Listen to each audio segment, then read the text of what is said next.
podcast kali ini.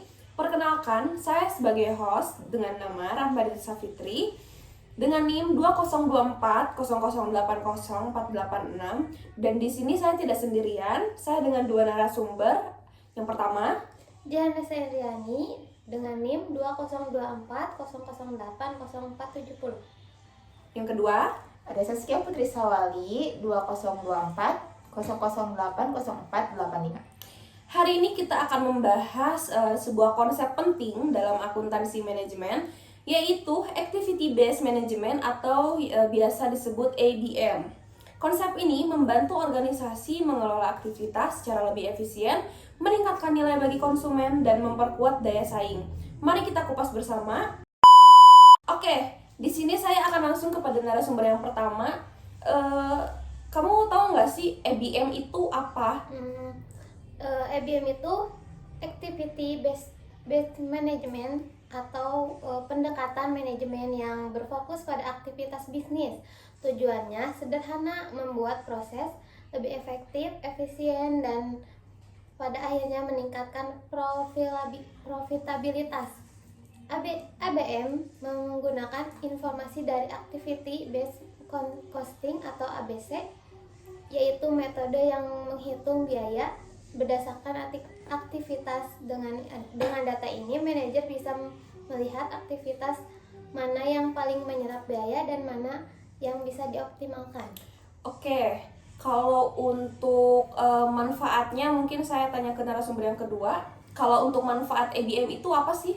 Nah, di sini ada beberapa manfaatnya. Yang pertama di situ ada perbaikan operasi gitu, yang dimana proses bisnis ini bisa berjalan lebih cepat dan efisien gitu. Nah, di sini ada yang kedua, ada pengurangan biaya seperti aktivitas atau yang tidak memberi nilai tambah bisa dikurangi atau bahkan dihilangkan gitu. Nah, yang ketiga ada penciptaan nilai bagi konsumen gitu. Nah, yang dimana fokus diarahkan pada aktivitas yang benar-benar meningkatkan kualitas produk atau layanannya gitu. Nah, yang terakhir di sini ada keunggulan kompetitif. Nah, yang dimana organisasi lebih siap bersaing karena efisiensi yang meningkat gitu. Oke, selanjutnya pertanyaannya ke narasumber yang pertama itu mengenai fokus ABM. Jadi fokus ABM itu sebenarnya menekankan pada apa sih? Fokus ABM ada menekankan pada kunci bisnis, yaitu ada beberapa pertanyaan yang penting yang perlu dijawab. Ada 3 contohnya. Yang pertama, aktivitas mana yang paling penting untuk keberhasilan organisasi. Lalu yang kedua, aktivitas mana yang menyerap biaya besar tapi tidak memberi nilai tambahan. Yang ketiga, bagaimana cara mengalokasikan sumber daya agar lebih efektif. Nah, jadi dengan menjawab pertanyaan-pertanyaan ini, organisasi bisa lebih fokus pada faktor yang benar-benar menentukan kesuksesan.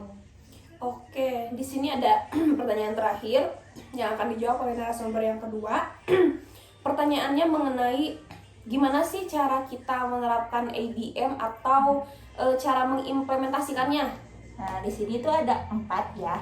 Yang pertama itu ada identifikasi aktivitas utama. Nah, semisalkan kayak produksi, pemasaran atau distribusi dan kayak administrasi gitu. Nah, yang kedua di sini ada penggunaan data biaya untuk menilai efisiensi tiap aktivitas gitu.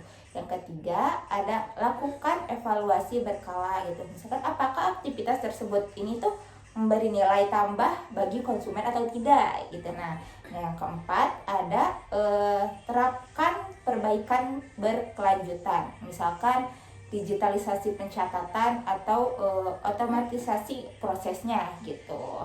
Oke, jadi di sini kita udah membahas semua mengenai ABM ya, dari narasumber pertama dan narasumber kedua. Jadi saya sebagai host dapat menyimpulkan jadi activity based management atau ABM itu bukan sekedar teori ya, akan tetapi pendekatan praktis untuk meningkatkan efisiensi, daya saing, dan orientasi pada konsumen. Nah, dengan ABM ini setiap aktivitas bisa dikendalikan agar benar-benar memberi nilai tambah.